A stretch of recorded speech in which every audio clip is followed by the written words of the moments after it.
If you see anyone middle mouse to ping them.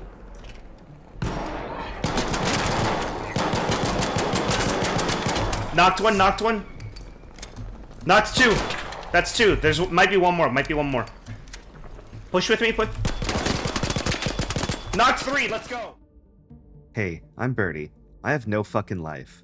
I got Kappa in 80 days on my first Tarkov wipe. It was the recoil update, right before they released that stupid fucking Unheard edition. I have some beef with Tarkov right now though. I know this is an Arc Raiders video, but let me give some context so that you know just how much of a blessing Arc Raiders is. If you can't be bothered, there's chapters in the video for you to skip ahead. The recoil wipe was the best thing that ever happened to Tarkov. Gunplay was so fun, and everyone had a chance to kill armored up chads with a single headshot. I played for probably about 3 to 8 hours a day every day the entire time. If I wasn't working or sleeping, I was probably playing Tarkov. I'm what many would call a sweat lord. I loved Tarkov, but I got tired of the cheaters, the poor performance, and the shitty beginner experience driving people away and shrinking the player count.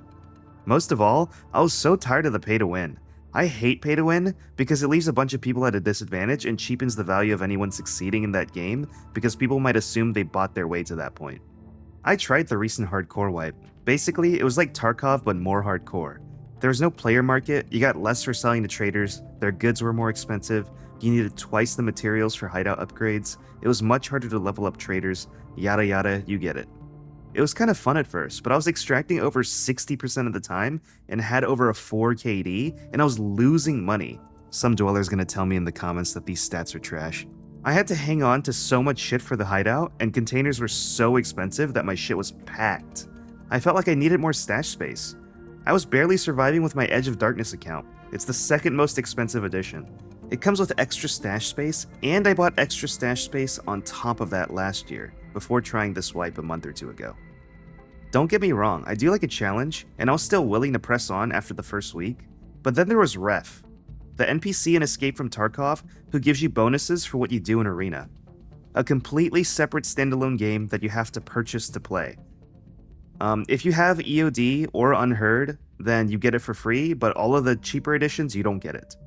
This piece of shit standalone game took all of the resources from the people who purchased EFT and dumped it into a new cash grab that nobody asked for. The rewards you could get from Ref and EFT for playing Arena did not feel scaled down to match the lower resource availability in the hardcore wipe. You had access to extra currency, modded guns, tier 4 helmets before everyone else, containers and other shit. It was so blatantly overpowered that I refused to use Ref. I thought about what it would feel like to play this wipe on a standard account with no Arena access. I'd start off with a much smaller stash than with the EOD edition. I'd have less money, less meds, less food, less guns and armor and ammo. I'd be missing the extra stash space I bought back in the recoil wipe. And I wouldn't have access to all the bullshit from Ref. It would be so fucking boring and miserable compared to what it already was. I was so disgusted by the thought that I uninstalled Tarkov right away. Like, come on. You're telling me that you couldn't have balanced Ref a little better before unleashing him upon the hardcore wipe? Don't tell me you weren't trying to pressure your players into buying Arena and bigger editions and extra stash space so that they could survive in hardcore. Fuck off. Why would any new player want to touch that shit? Don't get me wrong, the game's fun as hell once you get the ball rolling, but it just doesn't seem worth it these days now that there's some competition. And yes, I do know that base Tarkov would not be nearly as bad as the hardcore wipe. I don't care, it's the fucking principle that pissed me off. I'm done with that shit. Anyway, here's a misconception some people have about tryhards. We don't all just want to stomp on noobs and make games less accessible. The only time I really disagree with a casual on how a game should be is balance, because they usually don't know what they're talking about. I want systems that make it easier for beginners to get started in extraction games. When I love playing a game, I want it to thrive, and it can't thrive if new players have a rough time. And regardless of game health, that initial experience of learning a new extraction game is so fucking fun that I simply want more people in this world to experience it. I tried other games besides Tarkov, but they would either run like shit, have incompetent devs, or just be more pay to win than Tarkov. I did gain something from wasting my time with the hardcore wipe. It served as a nice contrast to remind me just how fucking amazing and accessible Arc Raiders is. You get access to free kits whenever you want without a cooldown like those scav runs have, so you can never go bankrupt. You can do quests while using free kits unlike with scav runs. Storage is more plentiful and less complicated because everything's a 1x1. You don't have to worry about playing Tetris or searching through 8 different rigs in the early game to find those meds you tucked into them. Like, why is it that the late game in Tarkov unlocks convenience like containers? Someone correct me if I'm wrong because it's been a while, but I believe there's a premium currency you can buy in Arc Raiders that's also earnable through challenges. You can use this currency as well as the standard currency to buy stash space, and it was pretty easy to earn it enough to buy it up. It wasn't just locked behind a paywall. Here's a fact about most extraction games, including Arc Raiders, that'll make them less daunting once you know. Even in Tarkov, you don't need a high extraction rate to make profit. You need maybe like 40%. One extraction can easily fund like 3 more kits. It's okay to die. The extraction games are balanced around dying a lot. Plus, in Arc Raiders, it's easier than ever to avoid conflict because the highly contested, high loot areas are marked on the map to attract all the sweats. You can really just like move around on the outskirts and loot the unmarked buildings and get some decent stuff until you feel more comfortable with the game, and then you can start going to those high loot areas marked on the map. Making money so much easier as long as you're smart about taking risks. Scrappy gets you stuff every time you raid, whether you live or die, and you can craft with those materials to save money on items. There's no fluctuating player economy to keep up with, there's way fewer items to memorize, you don't need to be a damn encyclopedia, a bunch of info's available in-game, which means you don't need multiple third-party sites opened up on a second monitor just to play. You only need to remember what you want for bench upgrades and quests, and the game lets you track these items. Weapon customization is really simple too. Most mods fit on most guns and can be moved around on the fly, even mid-raid. You don't need good aim either. Characters are slow, guns are snappy, bullets travel fast, there's barely any bullet drop or damage fall off as well. The movement mechanics aren't very deep, it's no Apex Legends.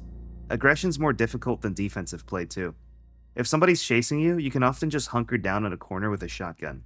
At that point, they can't really push without some utility, or a flank, or a huge health advantage. Smokes are really OP and instantaneous and can bail you out for any positioning mistakes. You can't get insta-killed because the time to kill is so high. You can still get jumped indoors by someone abusing third-person peeking on a corner, but I find that better than dying to a single headshot from some asshole hiding prone somewhere. That high TTK also acts as insurance and discourages betrayal. In Tarkov, someone can shoot you in the face or back of the head at any moment, so it's hard to trust anyone. It's just too risky. But people can't kill you instantly in Arc Raiders, making it harder to betray people. That fosters the occasional friendly interaction, which is pretty refreshing. Even as a sweat lord, I'm just trying to quest sometimes. I got a full inventory, and so does the other guy. There's no need to risk it all by fighting over nothing, you know? Unless you're just like bored and you really just want to kill somebody. Understandable. Anyway, what do tryhards think? I mean, best of all of this beginner-friendly stuff doesn't sacrifice competitive integrity or the fun for the sweats either. Landmark, Peanut, and Shroud all fell in love with this shit because it's just fucking well-made and fun. I feel like 30 hours, I think. Yeah, like 27 or 28. It's just, I don't know. I'm hard addicted. I genuinely think this is going to be the best game of the year. Okay, you're jumping. I genuinely. Damn. Because it's only going to get better. It's not going to get worse. We know that the game of the year is definitely Escape from Tarkov. It's good. It's a good one. One of the coolest things I just remembered that I love about Arc Raiders that's so unique is even when you're knocked down and you're the last one or your whole squad's knocked down, y'all don't just immediately die. Someone still has to execute you or let you bleed out for you to die. While you're knocked down, you can crawl around a little bit, you can even crawl to the exit, press something on the console, and just leave. In fact, if you make it to a console and start the extraction process, if somebody knocks you down from behind right then, they can't really have time to finish you before the game just extracts you both, which is kinda nice. Also, if you knock someone down when the extraction process has already started and there's only a few seconds left, please don't fucking kill them. You can't even loot them. It's just an asshole move. There's only like 2 casual mechanics that are anti-sweat, first being the lack of detail on skill trees. For example, look at the stuff you get in the red tree compared to other trees. Extra stamina is generally better than faster loot speed, so I went with the red tree. What if each point in one skill is only giving me 1% stamina, while a point in another skill gives me 30% extra looting speed? Then I would take the looting speed. I can never know though without someone data mining or testing that shit. It would be nice if it was optional to add detailed numbers, but we'll just have to trust the devs to balance it. It's not the biggest deal to be honest. They did mention nerfing the red tree, so I'm not too worried about it. The other casual mechanic that's kinda anti-sweat is like, This doesn't even help casuals. Why are they showing gun stats in bars? I fucking hate when any game shows stats as bars, dude. How are you supposed to compare two different weapons? By measuring the length of each stat bar and like trying to guess what that means? Like what? That doesn't make any sense. Just give us the numbers, Embark, please. If you're still on the fence, it's not just the game being beginner friendly that's so amazing. Frankly, almost all of the other games in this genre run like ass or look and sound like ass. In Arc Raiders, the audio quality is so fucking good. The PvE, the PvP, the convenience, the performance, the immersion, the tension and thrill, everything's top notch. Don't take it from me. Watch any of the countless videos on YouTube glazing the fuck out of this masterpiece. I can't wait for this game, and I hope I convince some of you guys to give it a try. The only anti-casual mechanic we might see is no wipes. Wipes are better for both casuals and veterans. If you guys are curious what I mean, I go over it in this video on the right. With all that said, if I convinced you to try out Arc Raiders, let me know in the comments. I'm an Arcaholic. I am counting the days until launch, and I'm going to be making so much content for this game. We only have like, what, 1.5 months until we're in the month of Arc Raiders? Let's go, guys. We're almost there. If y'all want more of this, please like and subscribe. I'll see you guys soon.